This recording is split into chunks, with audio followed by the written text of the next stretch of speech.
Tem coisas na vida que a gente nunca esquece. O cheiro do café da nossa mãe numa manhã de domingo. O som de uma risada de criança ecoando pelo corredor. O toque de uma mão carinhosa no nosso rosto quando estamos tristes. São memórias que ficam guardadas num cantinho especial do coração, protegidas do tempo e das tempestades. Mas também existem outras memórias. Aquelas que a gente queria poder apagar, mas que insistem em voltar. Memórias que doem como uma ferida que nunca cicatriza direito. Memórias que mudam quem a gente é para sempre. Essa história que vou contar é sobre as duas. Sobre as memórias bonitas que me fizeram forte e sobre as memórias dolorosas que me fizeram livre. Me chamo Marlene de Souza Ribeiro. Tenho 68 anos. E se você está me ouvindo agora, é porque finalmente encontrei coragem para dividir com o mundo o segredo que guardei por quase 5 décadas. Um segredo que meu próprio filho nunca imaginou que existia. Um segredo que mudou minha vida para sempre. Mas antes de falar do segredo, preciso falar do dia em que tudo desmoronou. O dia em que entendi que, para o filho que criei com tanto amor, eu não passava de um estorvo. Uma velha com uma pensãozinha que não servia nem para ajudar nas contas. Era um domingo de agosto, desses domingos quentes de interior paulista. O sol entrava pela janela da cozinha e fazia a louça limpa brilhar. Eu tinha acordado às 5 da manhã, como sempre fazia. Preparei o café, deixei a mesa posta e comecei a fazer o almoço que há anos era minha obrigação naquela casa. Arroz soltinho, do jeito que Roberto gostava desde criança. Feijão temperado com louro e alho, cozinhando lento no fogo baixo. Frango assado com batatas, douradinho por fora e suculento por dentro. Farofa com bacon e ovo, a receita que minha mãe me ensinou quando eu ainda era menina. Salada fresca, com tomate, alface e pepino do jeito que Valéria, minha nora, exigia. Passei a manhã inteira na cozinha. Minhas costas doíam, meus joelhos reclamavam, minhas mãos estavam vermelhas de tanto descascar e cortar. Mas eu não reclamava. Nunca reclamava. Afinal, eu morava na casa do meu filho, não é mesmo? O mínimo que podia fazer era ajudar. Pelo menos era isso que eu pensava. Às 11h30, a família começou a se reunir na sala. Roberto, meu filho de 45 anos, veio primeiro. Sentou no sofá, ligou a televisão e ficou assistindo ao jogo de futebol. Valéria desceu logo depois, com aquele ar de superioridade que eu já conhecia tão bem. Passou por mim na cozinha sem dizer bom dia. Abriu a geladeira, pegou uma garrafa de água e voltou para a sala. Os netos, Pedro de 15 anos e Amanda de 12, apareceram por último. Também não me cumprimentaram. Sentaram à mesa de jantar já com os celulares na mão, os dedos deslizando pelas telas como se o mundo inteiro estivesse ali dentro. Eu terminei de arrumar os pratos, coloquei tudo na mesa e chamei todo mundo para almoçar. Roberto desligou a televisão com um suspiro de irritação, como se eu estivesse atrapalhando algo muito importante. Valéria sentou na cabeceira, no lugar que antigamente era meu. Os netos nem levantaram os olhos dos celulares. Sentei no canto da mesa, no lugar que havia se tornado meu nos últimos anos. O lugar mais afastado, mais discreto, mais invisível. O lugar de quem não pertence, mas é tolerado. No começo, o almoço foi silencioso. Só se ouvia o barulho dos talheres nos pratos e o som abafado dos vídeos que os netos assistiam. Eu comia devagar, observando minha família sem dizer nada. Observando o filho que eu tinha criado com tanto sacrifício tratar aquela comida como se fosse obrigação, não presente. Foi quando Roberto começou a falar. Começou reclamando do trabalho, dizendo que o chefe era injusto, que os colegas eram incompetentes, que ele merecia ganhar mais. Valéria concordava com tudo, como sempre fazia. Depois, ele passou a reclamar das contas. Que a luz tinha vindo cara demais, que o IPTU estava atrasado, que a parcela do carro estava pesando no orçamento. Eu continuava comendo em silêncio, fingindo que não percebia para onde aquela conversa estava indo. Mas eu sabia. Depois de 8 anos morando naquela casa, eu já conhecia todos os sinais. Roberto olhou para Valéria com aquele olhar de cumplicidade que me excluía completamente. Ela assentiu com a cabeça quase imperceptivelmente. E então meu filho se virou para mim. O que veio a seguir, eu nunca vou esquecer. Roberto me olhou com um sorriso.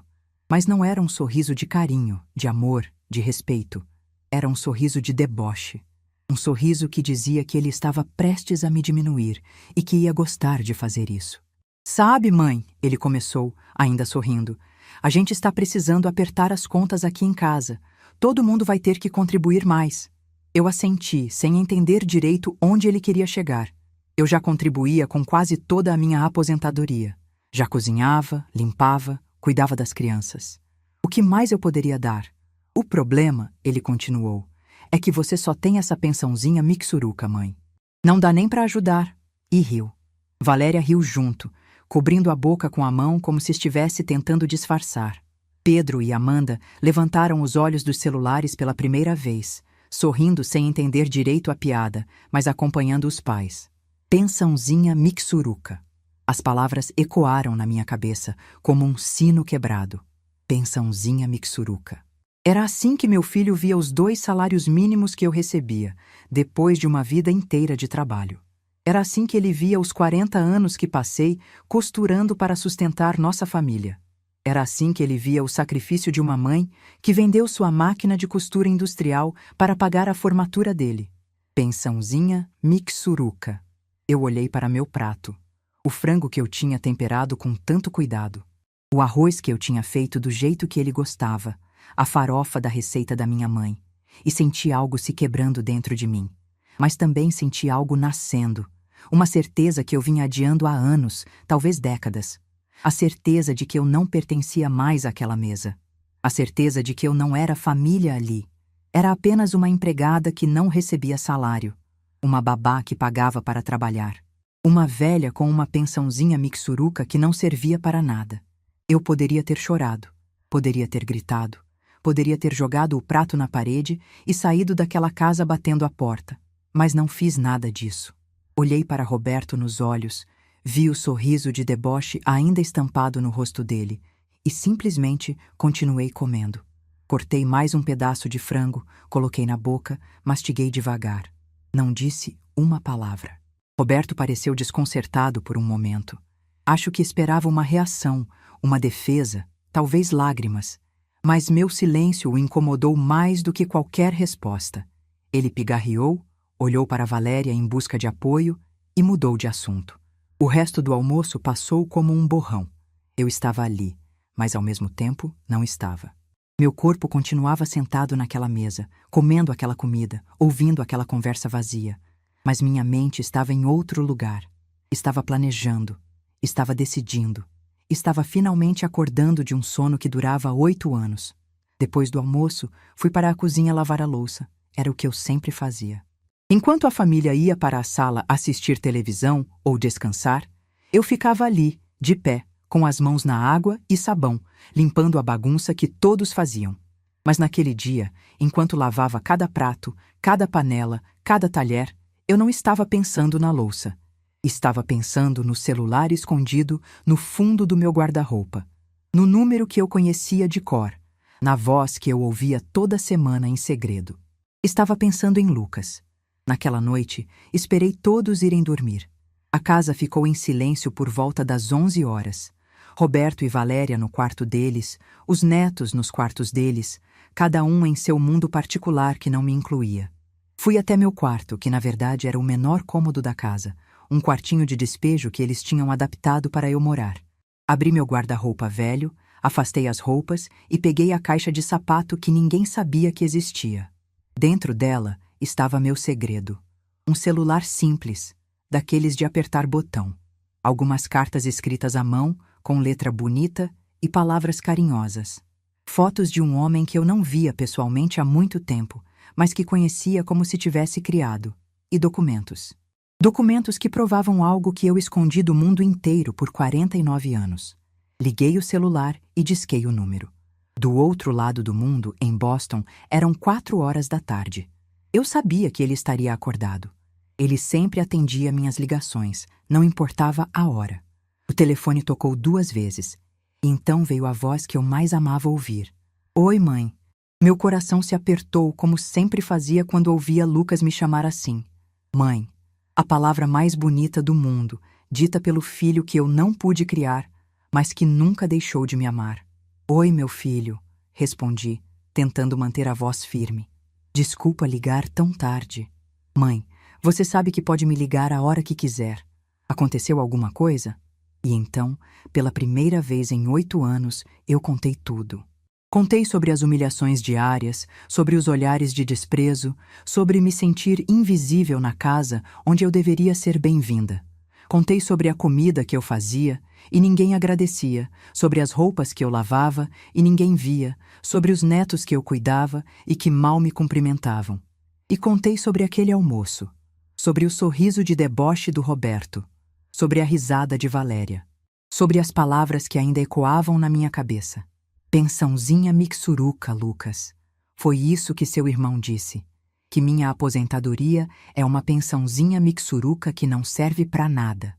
Do outro lado da linha, houve um silêncio longo.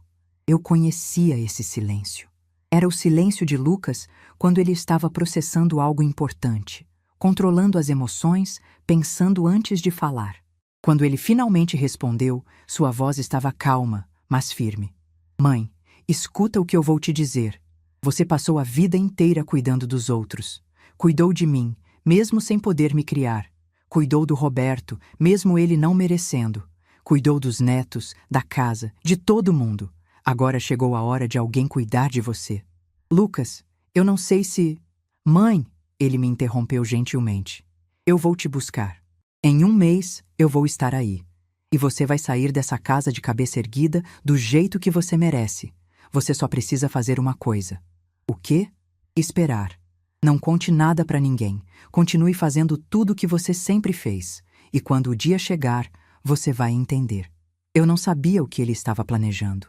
Lucas sempre foi assim, desde que nos reencontramos. Resolvia as coisas do jeito dele, no tempo dele, sempre me surpreendendo. Tá bom, meu filho, respondi, sentindo as lágrimas finalmente escorrerem pelo meu rosto. Eu vou esperar. Eu te amo, mãe, mais do que você imagina. Eu também te amo, Lucas, mais do que as palavras conseguem dizer. Desliguei o telefone e guardei tudo de volta na caixa. Fechei o guarda-roupa e me deitei na cama, olhando para o teto escuro.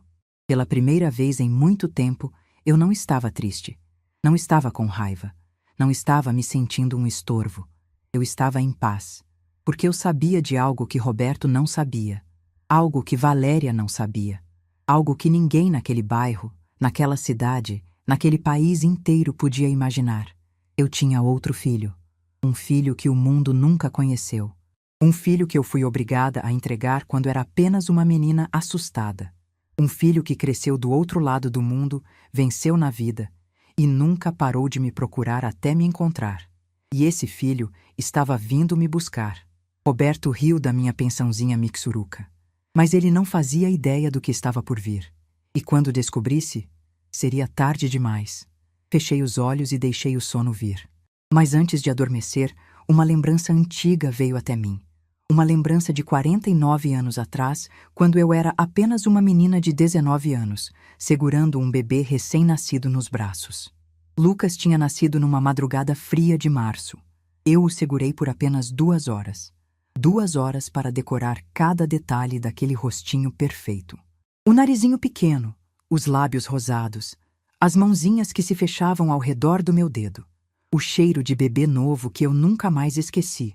2 horas. Foi tudo que me deram. Depois, uma freira veio e o levou embora. E eu fiquei ali, com os braços vazios e o coração despedaçado, prometendo para mim mesma que um dia, de alguma forma, eu ia reencontrar meu filho. Essa promessa levou 43 anos para se cumprir. Mas se cumpriu. E agora, finalmente, Lucas estava vindo me buscar. A pensãozinha mixuruca de Roberto não significava nada diante disso. Nada mesmo.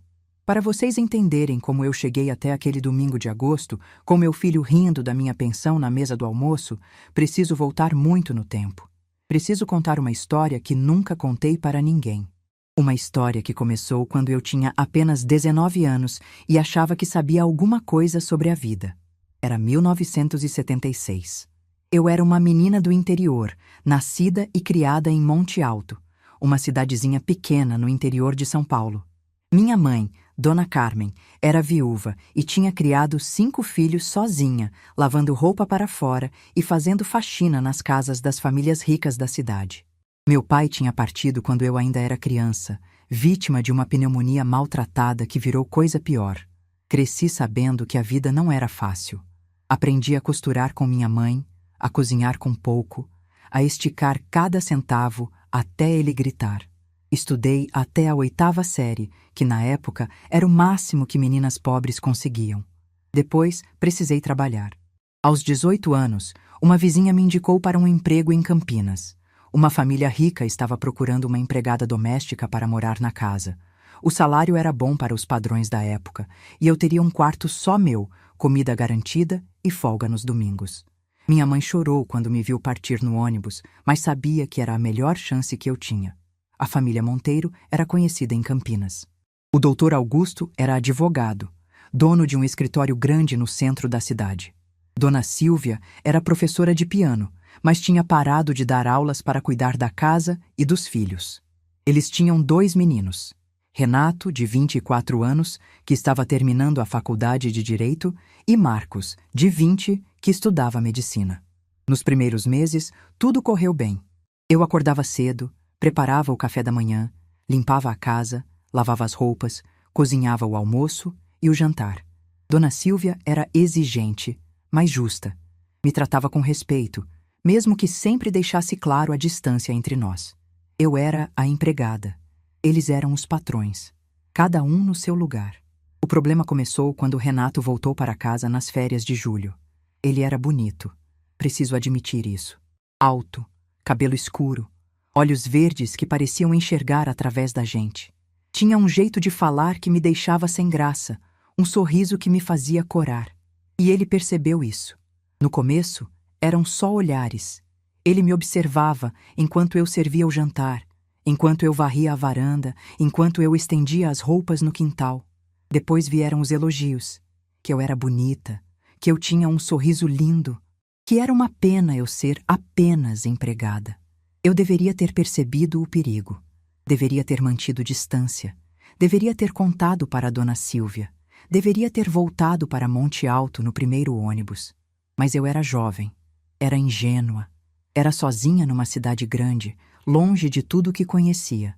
E Renato dizia que me amava. Aconteceu numa noite de agosto, quando os pais dele tinham viajado para São Paulo. Renato me chamou na sala para conversar, abriu uma garrafa de vinho e disse que queria me conhecer melhor. Disse que nunca tinha sentido por ninguém o que sentia por mim. Disse que ia casar comigo, que ia me tirar daquela vida de empregada, que ia me dar tudo o que eu merecia. Eu acreditei. 3 meses depois, descobri que estava esperando um filho. Corri para contar a novidade para Renato, achando que ele ia ficar feliz. Achando que finalmente ia pedir minha mão, como tinha prometido tantas vezes. Achando que minha vida ia mudar para melhor. A reação dele foi como um balde de água gelada no meio do inverno. Renato me olhou com uma frieza que eu nunca tinha visto. Os olhos verdes que eu achava tão bonitos de repente pareciam os olhos de um estranho. Ele disse que eu era louca se achava que ele ia assumir um filho com a empregada, que a família dele nunca aceitaria, que eu precisava resolver aquele problema sozinha. Problema. Foi assim que ele chamou o bebê que crescia dentro de mim. Nosso bebê.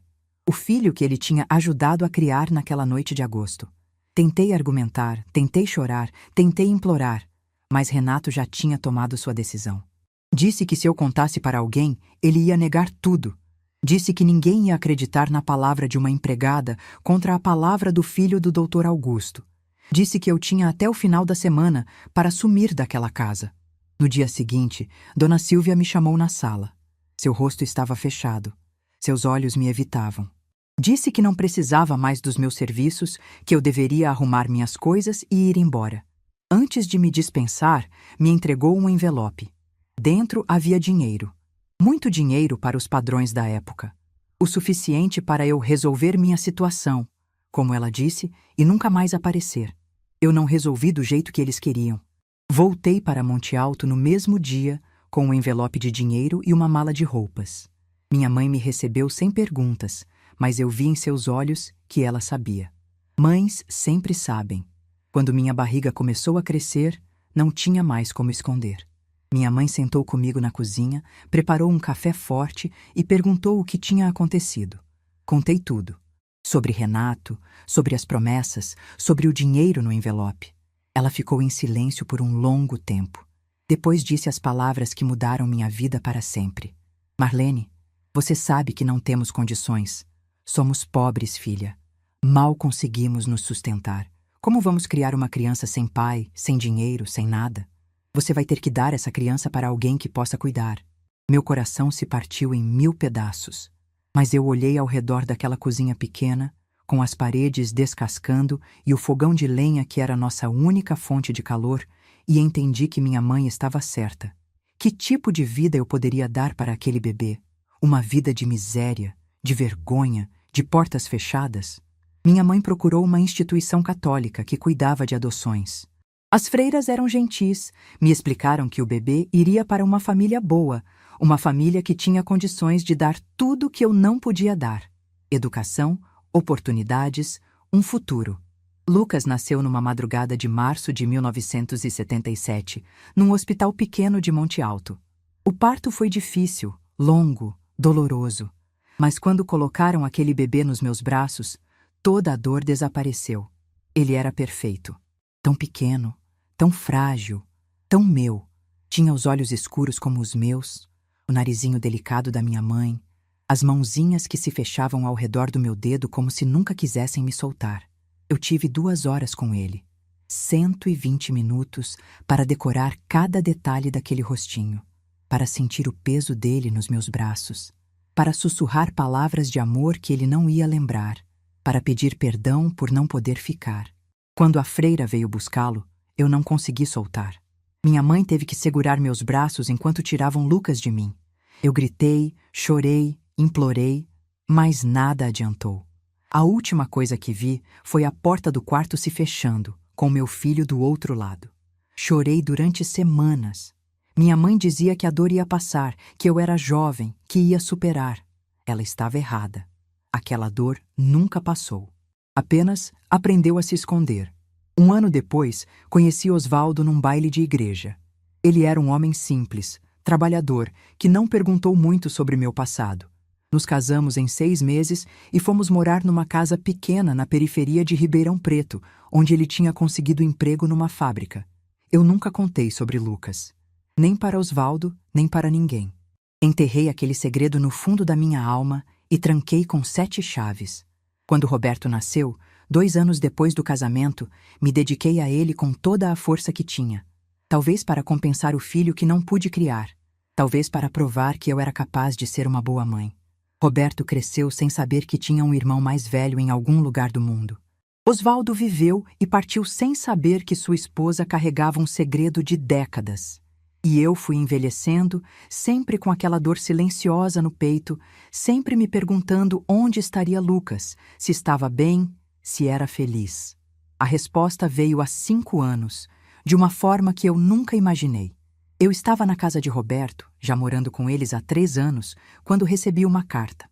O envelope era diferente, com selos estrangeiros e um endereço de Boston, nos Estados Unidos. Meu coração disparou antes mesmo de abrir. A carta era de uma empresa de investigação particular. Dizia que um homem chamado Lucas Andrade Williams estava procurando sua mãe biológica, que ele tinha feito testes de DNA, vasculhado registros antigos, contratado detetives, e que finalmente tinha me encontrado.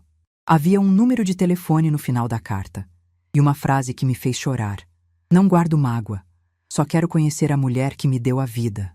Liguei naquele mesmo dia, escondida no banheiro, com as mãos tremendo tanto que quase deixei o telefone cair.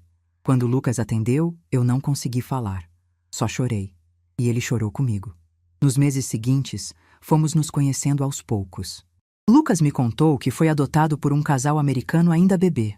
Robert e Mary Williams eram pessoas boas, que o amaram como filho e lhe deram todas as oportunidades.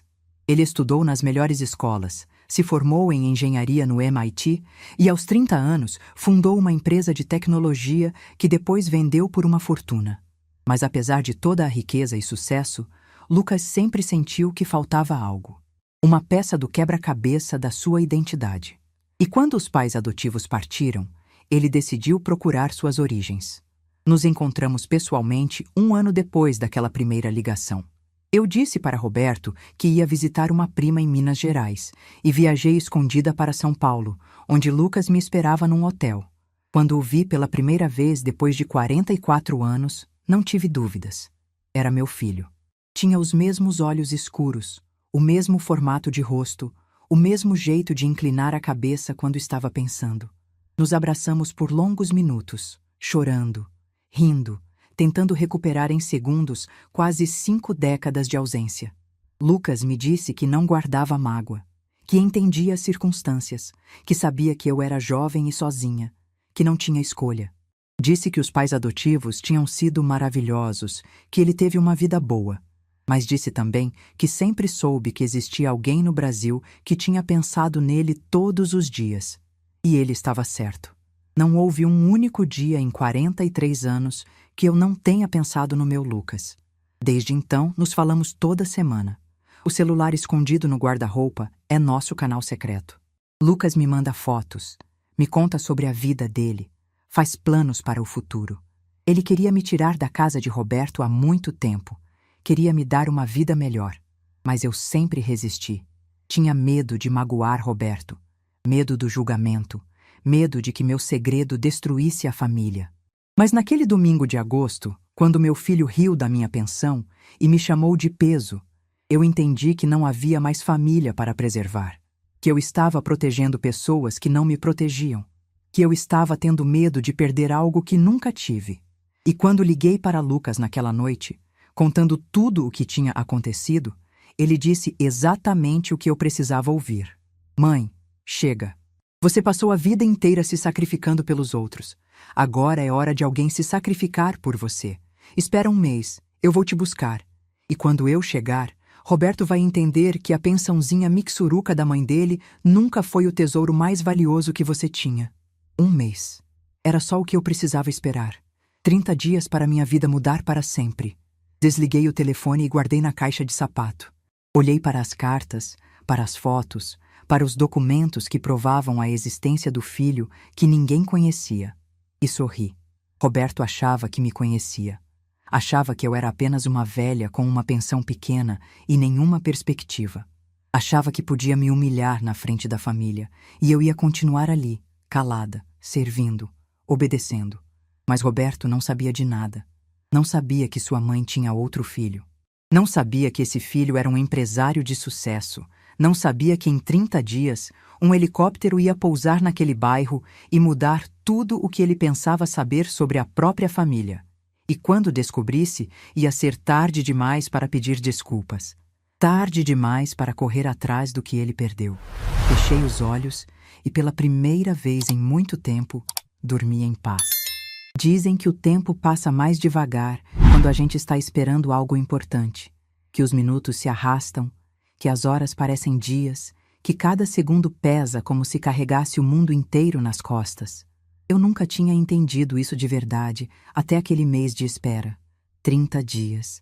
Era só o que eu precisava aguentar. 30 dias fingindo que nada tinha mudado, que eu ainda era a mesma Marlene submissa de sempre, que as palavras de Roberto não tinham me destruído por dentro. 30 dias escondendo o sorriso que insistia em aparecer toda vez que eu pensava no que estava por vir. Mas esses 30 dias me mostraram coisas que eu tinha fingido não ver durante 8 anos. Coisas que doíam mais do que eu imaginava. Coisas que me fizeram ter certeza absoluta de que eu estava tomando a decisão certa. A primeira semana depois do almoço da humilhação passou quase normal. Roberto e Valéria pareciam ter esquecido o que tinham dito, como se chamar minha aposentadoria de pensãozinha mixuruca fosse algo corriqueiro, sem importância.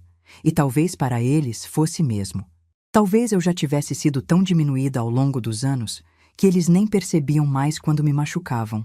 Mas eu percebia. Agora eu percebia tudo. Percebia como Valéria revirava os olhos quando eu entrava na sala. Percebia como Roberto suspirava de impaciência quando eu demorava mais de 2 segundos para responder uma pergunta. Percebia como os netos passavam por mim no corredor como se eu fosse um móvel, um objeto sem vida que sempre esteve ali e sempre estaria. Na segunda semana, as coisas começaram a piorar. Era uma terça-feira, quando Valéria entrou no meu quarto sem bater. Eu estava sentada na cama, lendo um livro velho que tinha trazido comigo quando me mudei para aquela casa. Um romance de amor que minha mãe tinha me dado antes de partir, cheio de páginas amareladas e marcas de lágrimas antigas. Valéria nem olhou para mim. Foi direto ao meu guarda-roupa e começou a abrir as gavetas, mexendo nas minhas coisas, como se tivesse todo o direito do mundo. Meu coração disparou. A caixa de sapato, o celular, as cartas de Lucas. Se ela encontrasse... "O que você está procurando?" Perguntei, tentando manter a voz calma. Valéria continuou vasculhando sem me responder. Tirou algumas blusas do lugar, afastou calças dobradas, remexeu em meias e roupas íntimas. Minha respiração ficou presa na garganta. "Amanda precisa de um vestido para a formatura da escola", ela disse finalmente, sem me olhar. "Achei que você pudesse ter alguma coisa guardada que sirva nela." Eu quis gritar que ela não tinha o direito de mexer nas minhas coisas sem pedir permissão. Quis dizer que eu era uma pessoa, não um depósito de roupas velhas. Quis exigir respeito, nem que fosse o mínimo. Mas não disse nada, porque a caixa de sapato estava no fundo do guarda-roupa, escondida atrás de cobertores velhos. E se eu fizesse escândalo, Valéria poderia resolver procurar mais fundo. "Não tenho nada que sirva em Amanda", respondi, engolindo a raiva. Ela é muito mais magra do que eu era na idade dela. Valéria bufou de irritação, como se eu tivesse falhado em mais uma obrigação. Fechou as gavetas com força e saiu do quarto sem dizer mais nada. Quando a porta se fechou, corri até o guarda-roupa. A caixa ainda estava lá, intocada. Meu segredo continuava seguro. Mas aquele episódio me mostrou algo importante. Eu não tinha privacidade naquela casa. Minhas coisas não eram minhas. Meu espaço não era meu. Eu era apenas uma hóspede tolerada, que podia ser invadida a qualquer momento. Naquela noite, liguei para Lucas e contei o que tinha acontecido. Ele ficou em silêncio por um momento e, quando falou, sua voz estava carregada de uma raiva contida que eu raramente ouvia.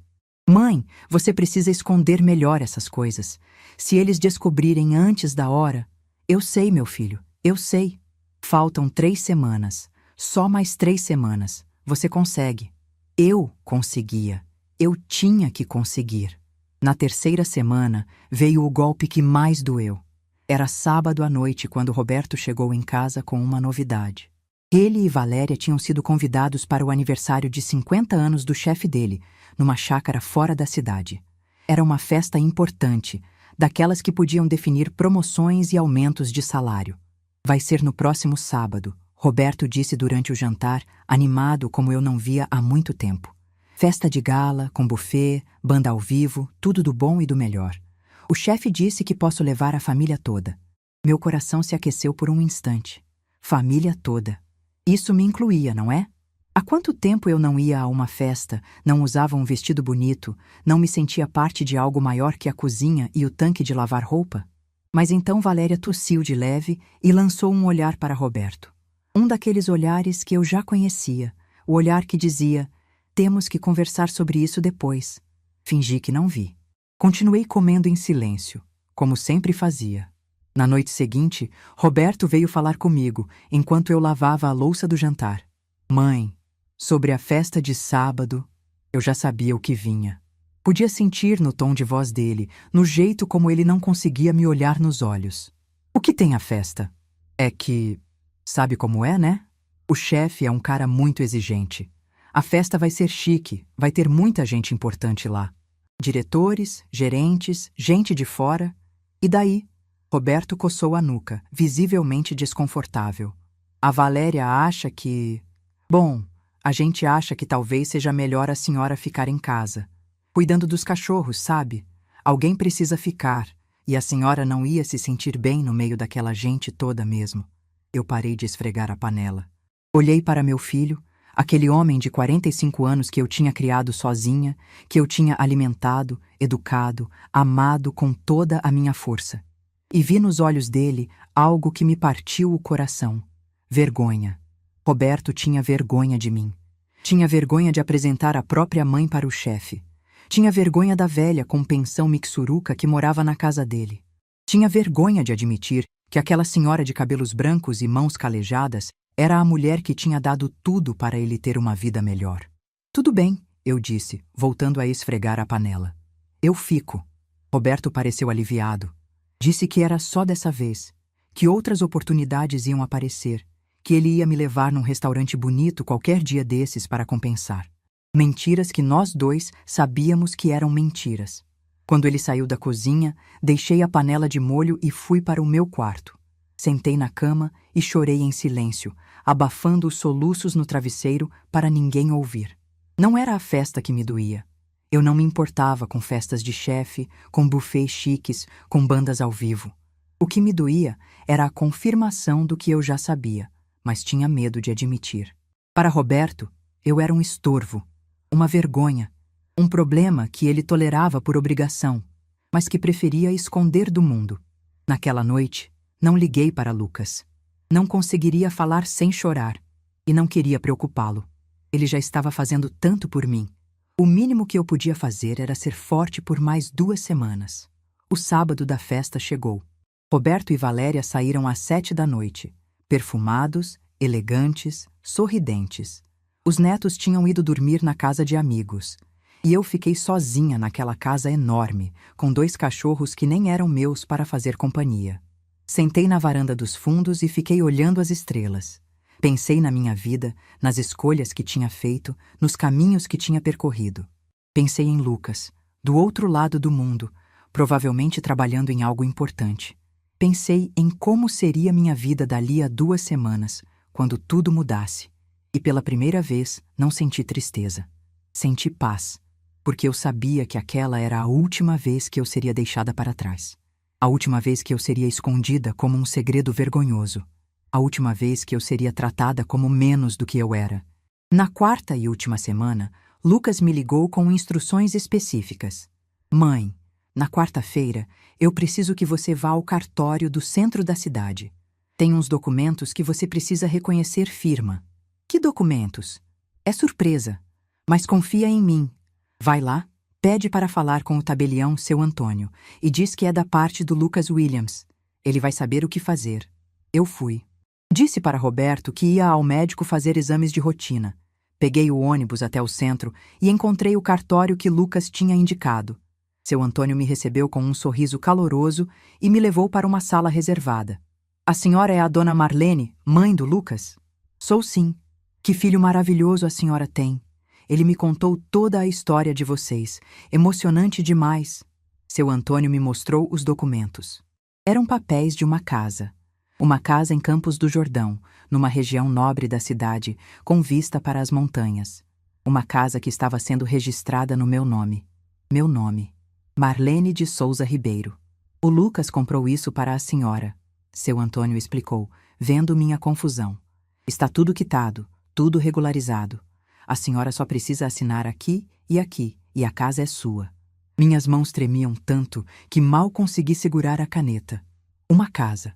Lucas tinha comprado uma casa para mim. Não um quarto de despejo num canto da casa do filho que me desprezava.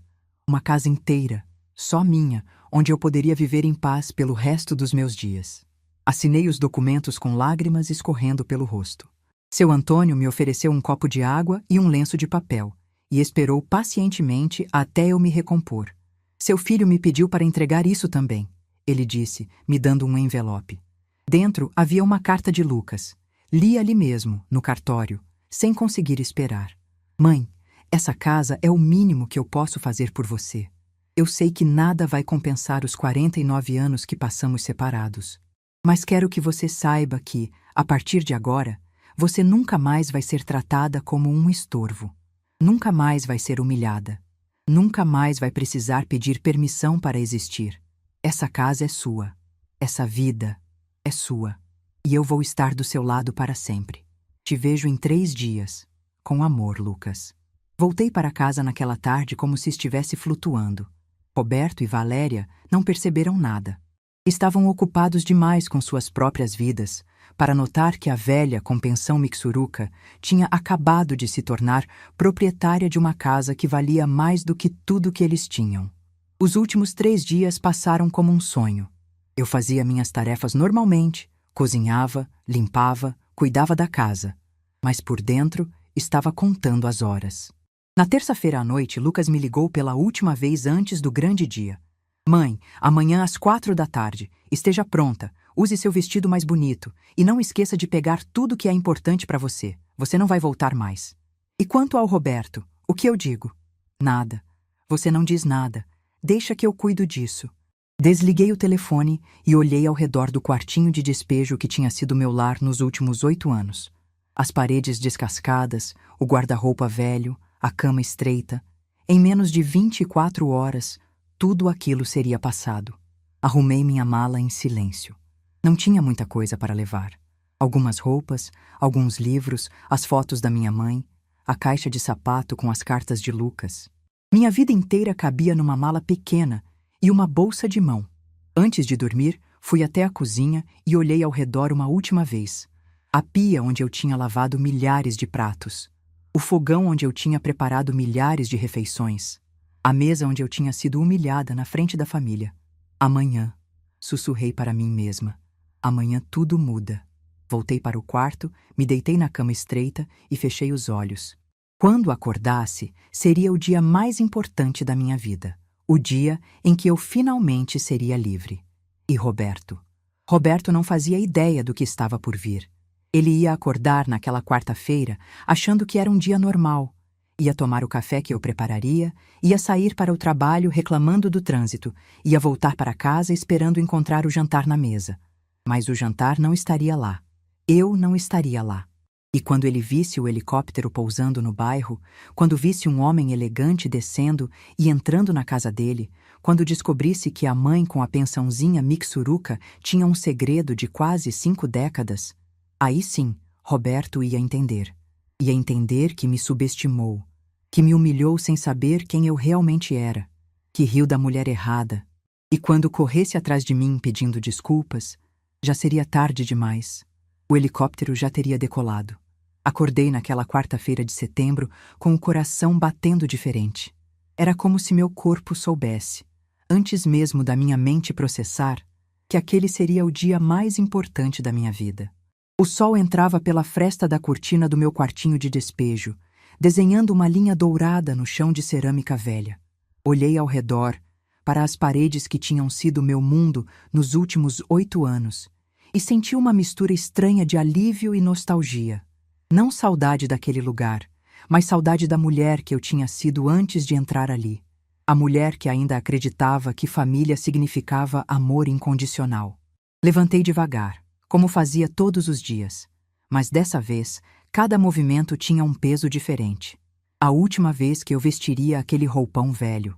A última vez que eu caminharia até aquele banheiro apertado. A última vez que eu olharia meu rosto naquele espelho manchado de umidade. Tomei banho com calma, deixando a água quente relaxar meus músculos tensos.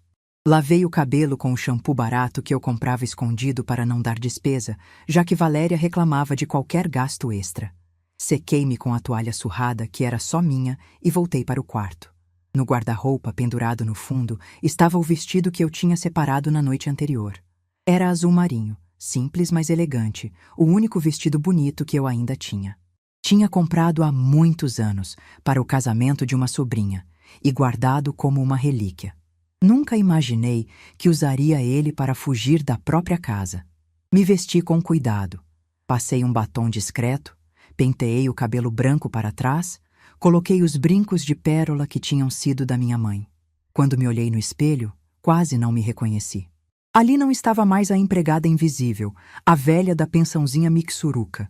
Ali estava Marlene de Souza Ribeiro, uma mulher com dignidade. Minha mala já estava pronta, escondida debaixo da cama. A bolsa de mão com os documentos, as cartas de Lucas e as fotos da minha mãe estava pendurada na cadeira. Tudo pronto. Só faltava esperar. Desci para a cozinha e preparei o café da manhã como sempre fazia. Roberto apareceu às 7h30, com cara de sono e mau humor, reclamando que tinha dormido mal. Valéria desceu logo depois, olhando para o celular sem me cumprimentar. Os netos nem apareceram. Já tinham saído para a biscola mais cedo. Servi o café em silêncio. Coloquei o pão na mesa, a manteiga, o queijo. Fiz tudo com uma calma que eu mesma estranhei. Roberto comeu apressado, reclamou que o café estava fraco, pegou as chaves do carro e saiu sem se despedir.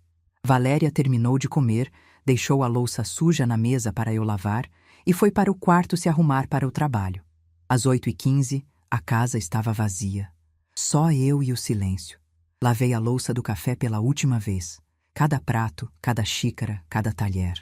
Enquanto minhas mãos trabalhavam na água e sabão, minha mente vagava longe. Pensava em quantas vezes eu tinha feito aquilo nos últimos 8 anos. Quantas manhãs eu tinha passado ali, naquela pia, limpando a bagunça que os outros faziam.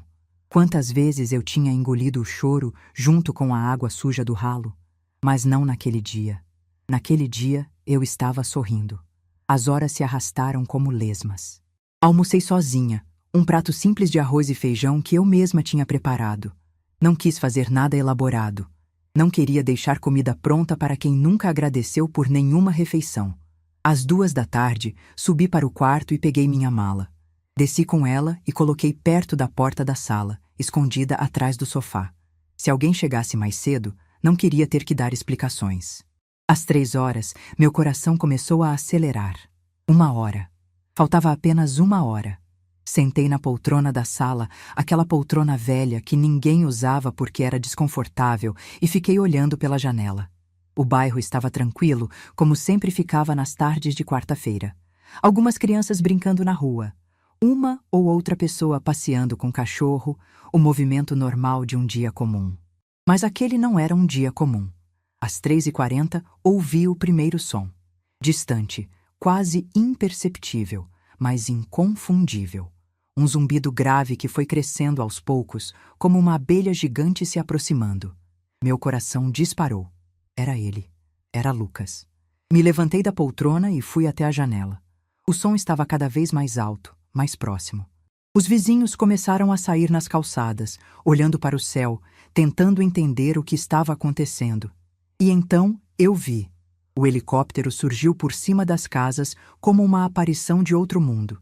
Era grande, preto e brilhante, com uma elegância que destoava completamente daquele bairro simples de casas modestas e carros populares. O barulho das hélices era ensurdecedor, fazendo as janelas vibrarem e os cachorros latirem desesperados. Todo mundo parou o que estava fazendo para olhar. Crianças apontavam para o céu. Adultos tiravam o celular do bolso para filmar.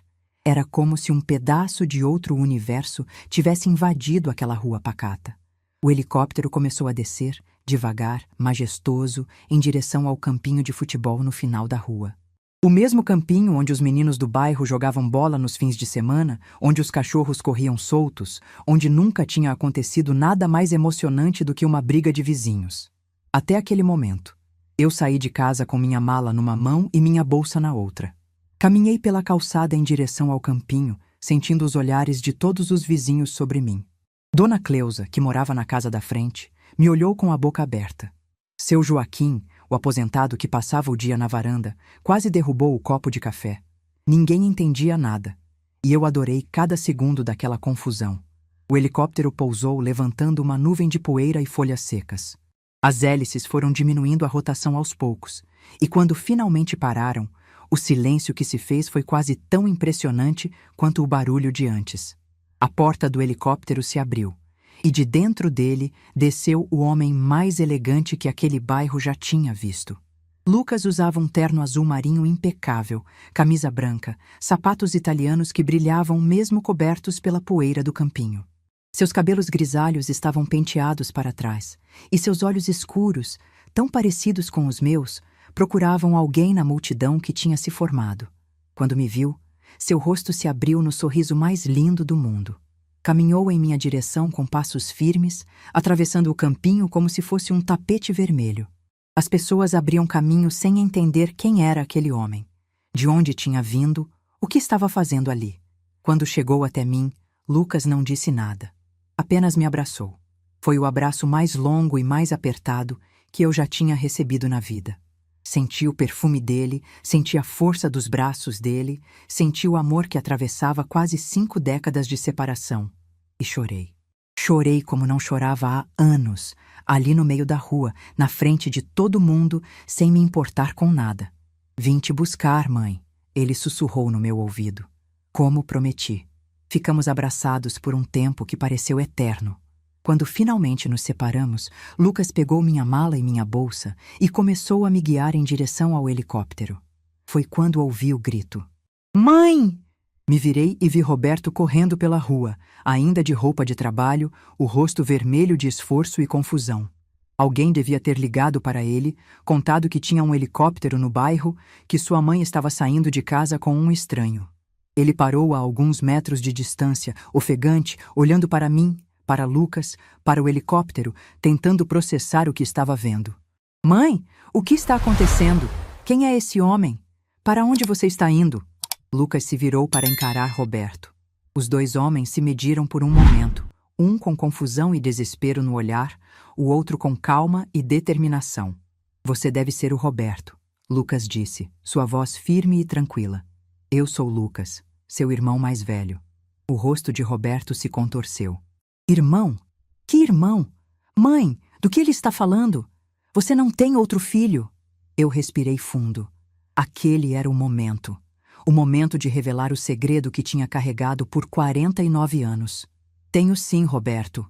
Lucas é meu filho. Nasceu antes de você, antes de eu conhecer seu pai. Eu fui obrigada a entregá-lo para adoção quando era jovem. Ele foi criado nos Estados Unidos e há 5 anos a gente se reencontrou. Roberto ficou em silêncio processando aquela informação. Via a confusão dar lugar à incredulidade e a incredulidade dar lugar a algo que parecia raiva. 5 anos? Você escondeu isso de mim por 5 anos? Escondi, porque tinha medo da sua reação, porque queria proteger a família, porque achava que ainda tinha uma família para proteger. E agora? Agora você vai embora com ele? Vai me abandonar? Lucas deu um passo à frente. Ela não está te abandonando, Roberto. Está se libertando. Existe uma diferença. Roberto olhou para Lucas com desprezo. E quem é você para me dizer isso? Você nem faz parte dessa família. Eu sou o filho que ela foi obrigada a abandonar. O filho que ela chorou por 49 anos. O filho que ela nunca esqueceu, nem por um único dia.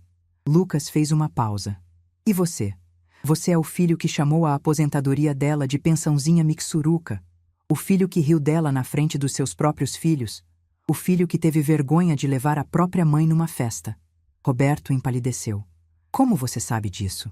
Porque ela me conta tudo. Porque nós conversamos toda semana. Porque enquanto você tratava ela como um estorvo, eu estava do outro lado do mundo sonhando com o dia em que poderia trazê-la para viver comigo. O silêncio que se fez foi pesado como chumbo. Os vizinhos assistiam à cena com olhos arregalados, alguns ainda filmando com os celulares. Eu sabia que aquela história ia se espalhar pelo bairro inteiro antes do fim do dia. E não me importava. Roberto se virou para mim, os olhos marejados. Mãe, por favor, não vai. A gente pode conversar. Eu sei que errei, mas... Roberto, eu interrompi, minha voz mais firme do que nunca tinha sido. Eu passei 8 anos naquela casa sendo tratada como uma empregada que não merecia salário. 8 anos ouvindo reclamações, engolindo desaforos, sendo invisível. 8 anos esperando um carinho que nunca veio, um obrigado que nunca foi dito, um respeito que nunca existiu. Dei um passo em direção ao helicóptero. Eu criei você sozinha. Trabalhei dia e noite para você ter comida na mesa, roupa no corpo, escola para estudar. Vendi minha máquina de costura para pagar sua formatura. E como você me agradeceu, rindo da minha pensão na frente dos seus filhos. Mais um passo. Então não, Roberto. Eu não vou ficar para conversar. Eu vou embora com Lucas. Vou morar na casa que ele comprou para mim. Vou viver a vida que eu mereço viver. E você vai ficar aí, pensando se valeu a pena tratar sua mãe do jeito que tratou. Virei as costas e caminhei em direção ao helicóptero. Lucas segurou meu braço para me ajudar a subir, e eu me acomodei no banco de couro macio que era mais confortável do que qualquer coisa que eu já tinha sentado na vida. Roberto veio correndo atrás. Mãe! Mãe! Espera! Por favor! O piloto ligou os motores. As hélices começaram a girar, primeiro devagar, depois cada vez mais rápido. O barulho foi crescendo, engolindo os gritos de Roberto. Mãe! Eu sinto muito! Me desculpa! Mãe! O helicóptero começou a subir. Pela janela, vi Roberto parado no meio do campinho, os braços levantados, a boca se movendo em palavras que eu não conseguia mais ouvir. Lucas segurou minha mão e apertou com carinho. Você está bem, mãe? Olhei para baixo. A casa onde eu tinha sido humilhada ficava cada vez menor. O bairro inteiro era agora só um conjunto de telhados e ruas estreitas. E Roberto era apenas um ponto no meio de um campinho de terra. Estou sim, meu filho, respondi, sorrindo pela primeira vez em muito tempo.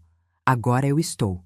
O helicóptero ganhou altitude e virou em direção às montanhas. E eu, Marlene de Souza Ribeiro, aos 68 anos, finalmente estava indo para casa. Minha casa de verdade. Enquanto sobrevoávamos a cidade, vi tudo ficando pequeno lá embaixo. As ruas onde eu tinha caminhado carregando sacolas de feira. A praça onde eu sentava sozinha nos domingos de tarde. O bairro inteiro que tinha sido meu mundo por tanto tempo. E não senti saudade, não senti remorso, não senti nada além de uma paz profunda que eu não sentia há décadas. Lucas apertou minha mão mais uma vez e sorriu. Bem-vinda à sua nova vida, mãe. Eu sorri de volta, com lágrimas nos olhos. Obrigada, meu filho, por tudo. Lá embaixo, Roberto ainda estava parado no campinho, olhando para o céu. Mas eu já não estava mais olhando para ele. Estava olhando para a frente, para as montanhas, para o futuro, para a liberdade. 6 meses. Parece pouco tempo quando a gente fala assim, mas 6 meses podem mudar uma vida inteira. Podem curar feridas que pareciam eternas. Podem ensinar lições que demoram décadas para aprender. Podem transformar uma mulher invisível numa mulher que finalmente se enxerga no espelho. Hoje é uma manhã de março, e eu estou sentada na varanda da minha casa em Campos do Jordão, com uma xícara de café nas mãos e o coração em paz. O sol ainda está nascendo atrás das montanhas, pintando o céu de tons de laranja e rosa que parecem saídos de um quadro. O ar frio da serra entra pelos meus pulmões como uma bênção, limpo, puro, cheio de vida. Minha casa. Ainda me emociono quando penso nessas duas palavras. Minha casa. Não o quartinho de despejo na casa do meu filho. Não o cantinho emprestado onde eu era tolerada. Minha casa de verdade, com meu nome na escritura, com minhas escolhas em cada detalhe. A casa que Lucas comprou para mim é mais bonita do que qualquer coisa que eu poderia ter sonhado. 2 andares, 4 quartos, uma cozinha enorme onde eu cozinho por prazer e não por obrigação. Tem um jardim nos fundos onde plantei rosas, hortênsias e lavandas. Tem uma lareira na sala que eu acendo nas noites frias, sentada numa poltrona confortável, lendo livros que sempre quis ler, mas nunca tive tempo. Nos primeiros dias aqui, eu acordava assustada. Achava que estava sonhando, que ia abrir os olhos e estar de volta naquele quarto apertado, ouvindo Valéria reclamar de alguma coisa. Mas então, eu olhava pela janela, via as montanhas, sentia o silêncio da serra e entendia que era real. Tudo era real. Lucas ficou comigo durante as 2 primeiras semanas. Ele queria ter certeza de que eu estava bem, que não ia me sentir sozinha, que tinha tudo o que precisava. Passeamos pela cidade, conhecemos restaurantes, visitamos pontos turísticos que eu só conhecia de televisão. Pela primeira vez na vida, eu me senti como uma turista, como alguém que merecia aproveitar as coisas boas do mundo. Quando ele precisou voltar para os Estados Unidos, confesso que senti medo. Medo de ficar sozinha, de não saber viver sem cuidar de alguém, de não ter utilidade. Mas Lucas segurou minhas mãos e disse algo que nunca vou esquecer. Mãe, você passou a vida inteira sendo útil para os outros. Agora aprende a ser útil para você mesma. Descansa, lê, passeia, faz amizades, vive. Você merece viver. E foi isso que eu fiz. Comecei devagar, com medo de dar passos errados. Mas aos poucos fui descobrindo que existia uma Marlene além da mãe, além da avó, além da empregada disfarçada de família. Uma Marlene que gostava de jardinar, de cozinhar receitas novas, de assistir novelas sem ninguém reclamando do barulho. Uma Marlene que podia acordar tarde se quisesse, almoçar na hora que tivesse fome, dormir quando estivesse com sono. Uma Marlene livre. Fiz amizades na vizinhança. Dona Aparecida, que mora 2 casas abaixo, é uma viúva da minha idade, que também veio morar em Campos do Jordão depois que os filhos a decepcionaram. Nos encontramos na padaria numa manhã de outubro e descobrimos que tínhamos histórias parecidas. Agora tomamos café juntas 3 vezes por semana. Seu Geraldo, um senhor de 75 anos que mora na esquina, me ensinou a cuidar do jardim. Me deu mudas de orquídeas, me explicou como podar as roseiras, me mostrou que cuidar de algo que cresce e floresce é uma forma de cuidar de nós mesmos. Mas nem tudo foram flores nesses 6 meses. Roberto não desistiu fácil. Na primeira semana depois que parti, ele ligou 23 vezes. Eu sei por que contei. 23 chamadas que eu deixei cair na caixa postal, 23 mensagens de voz que eu apaguei sem ouvir. Não estava pronta para conversar com ele. Não sabia se algum dia estaria. Depois vieram as mensagens de texto, longas, cheias de desculpas, de explicações, de promessas.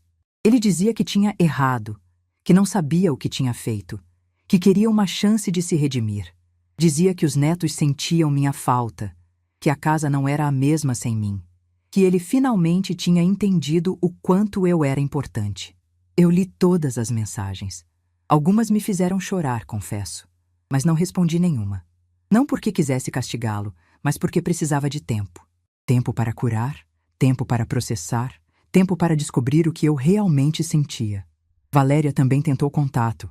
Mandou uma mensagem dizendo que queria conversar, que tinha coisas para explicar, que eu tinha entendido tudo errado. Li a mensagem 2 vezes e apaguei. Algumas pessoas não merecem explicação e outras não merecem resposta. O primeiro contato real aconteceu 2 meses depois da minha partida. Era um sábado à tarde quando ouvi o interfone tocar. Fui atender achando que era Dona Aparecida, mas quando olhei pelo visor, vi Roberto parado no portão. Ele estava mais magro, com olheiras fundas, segurando um buquê de flores que parecia ter comprado às pressas. Meu coração disparou. Durante um longo momento, fiquei parada olhando para aquela imagem, sem saber o que fazer. Parte de mim queria abrir o portão, correr até ele, abraçá-lo como fazia quando ele era criança. Mas outra parte lembrava de tudo. Da humilhação, da vergonha, dos 8 anos sendo invisível. Apertei o botão do interfone. Roberto. Mãe, graças a Deus, eu vim te ver. Preciso conversar com você, por favor. Fiquei em silêncio por alguns segundos, reunindo forças. Como você descobriu onde eu moro? Eu contratei um detetive. Desculpa, mãe. Eu sei que não devia, mas eu estava desesperado. Você sumiu, não atendia minhas ligações. Eu não sabia se você estava bem. Eu estou bem, Roberto. Pela primeira vez em muitos anos, eu estou muito bem. Mãe, por favor, me deixa entrar, me deixa explicar, me deixa pedir desculpa pessoalmente. Olhei para as flores murchando na mão dele, para os olhos vermelhos de quem não dormia direito, para a postura curvada de quem carregava um peso enorme, e senti algo que não esperava sentir. Pena. Não a pena que paralisa, que faz a gente ceder por culpa, mas a pena de quem olha de fora e enxerga uma pessoa perdida, confusa, pagando o preço das próprias escolhas. Pode entrar, eu disse, mas só para conversar. Não prometo nada além disso. Abri o portão e esperei ele entrar. Roberto caminhou pelo jardim, olhando ao redor, visivelmente impressionado com a casa, com as flores, com tudo. Quando chegou até mim, tentou me abraçar, mas eu dei um passo para trás. Vamos sentar na varanda, eu disse, mantendo a voz firme. Sentamos um de frente para o outro. Ele me entregou as flores que eu coloquei de lado sem agradecer. Houve um silêncio longo, pesado, cheio de coisas não ditas. Mãe, ele começou, a voz embargada. Eu sei que errei. Sei que te tratei mal. Sei que fui injusto, ingrato, cruel. Não tenho desculpa para o que fiz. Só posso dizer que me arrependo. Todos os dias, desde que você foi embora, eu acordo pensando no que eu poderia ter feito diferente. Eu ouvia em silêncio, sem interromper. Quando você morava com a gente, eu não enxergava o quanto você fazia. Achava que era normal, que mães fazem isso, que avós fazem isso. Não percebia que você tinha desistido da sua vida para viver a nossa. Só quando você foi embora é que eu entendi. Ele fez uma pausa, engolindo o choro. A casa virou um caos, mãe. Valéria não sabe cozinhar, as crianças reclamam de tudo, a louça acumula na pia. Eu chego do trabalho e não tem comida pronta, não tem roupa lavada, não tem ninguém perguntando como foi meu dia. E aí eu lembro de você. Lembro de como você fazia tudo isso sem reclamar, sem pedir nada em troca. E eu ria da sua pensão. As lágrimas escorreram pelo rosto dele. Eu continuei em silêncio. Me perdoa, mãe. Por favor, me dá uma chance de ser o filho que você merece. Respirei fundo, olhando para aquele homem de 45 anos, chorando como criança. Meu filho, o menino que eu tinha criado sozinha, que eu tinha amado incondicionalmente, que eu tinha protegido do mundo. O mesmo filho que tinha me humilhado, que tinha tido vergonha de mim, que tinha me tratado como empregada. Roberto, eu disse, minha voz calma e firme, eu perdoo você, não por você, mas por mim. Carregar rancor é pesado demais, e eu não tenho mais idade para pesos desnecessários. O rosto dele se iluminou de esperança. Mas perdoar não significa esquecer, continuei. E não significa voltar atrás. Eu não vou voltar a morar com você. Não vou voltar a ser a avó de plantão, a cozinheira gratuita, a faxineira invisível. Essa Marlene não existe mais. Mãe, eu não estou pedindo isso. Só quero ter você de volta na minha vida.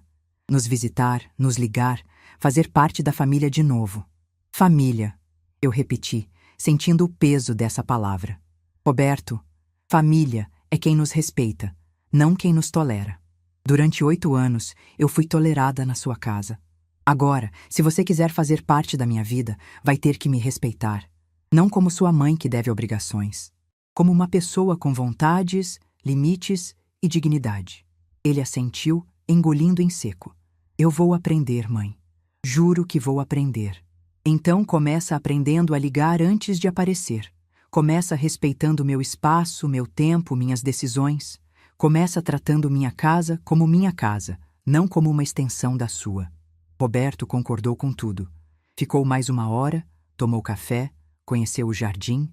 Antes de ir embora, me abraçou, e dessa vez eu deixei. Foi um abraço diferente dos abraços antigos. Um abraço entre 2 pessoas adultas que estavam reconstruindo uma relação do zero. Depois que ele foi embora, sentei na varanda e chorei. Chorei de alívio, de cansaço, de uma paz estranha que eu não sabia nomear.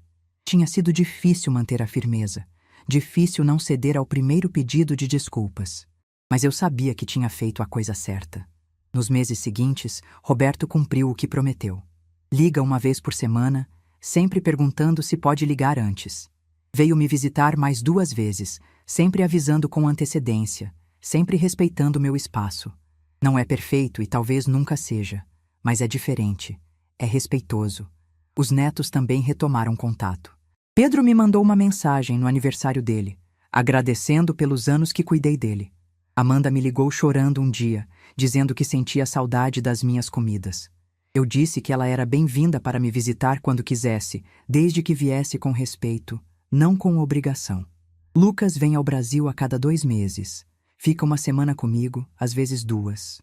Passeamos juntos, cozinhamos juntos, conversamos sobre tudo e sobre nada.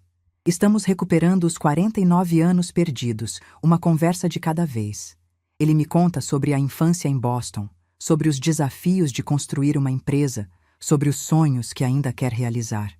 Eu conto sobre minha vida no interior, sobre o casamento com Osvaldo, sobre as alegrias e tristezas de ser mãe. Às vezes ele pergunta se eu tenho arrependimentos. Se me arrependo de ter ido embora, de ter cortado relações, de ter escolhido a liberdade em vez da família que eu conhecia. E eu sempre respondo a mesma coisa. Meu único arrependimento é não ter feito isso antes. Hoje, aos 68 anos, eu finalmente entendi algo que deveria ter aprendido décadas atrás. Que amor próprio não é egoísmo.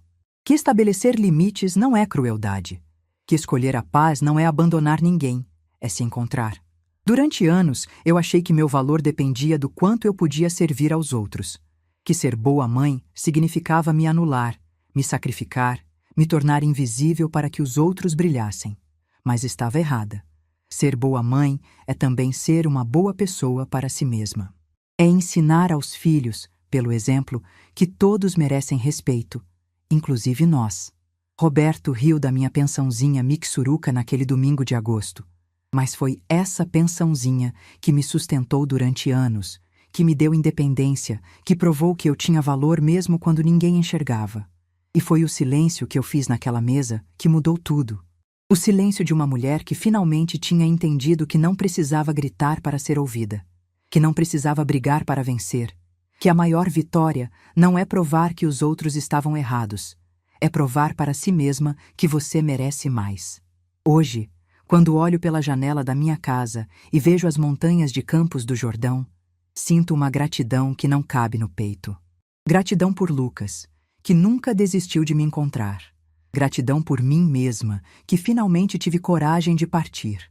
Gratidão pela vida, que me deu uma segunda chance aos 68 anos. O helicóptero que me tirou daquela casa não me levou apenas para outro lugar. Me levou de volta para mim mesma, para a Marlene que eu sempre fui, mas tinha esquecido que existia. E essa Marlene, posso garantir, não vai mais se perder. Se essa história tocou seu coração, deixe seu like, se inscreva no canal e comente aqui embaixo. No meu lugar, o que você faria? Sua mensagem pode iluminar o dia de alguém.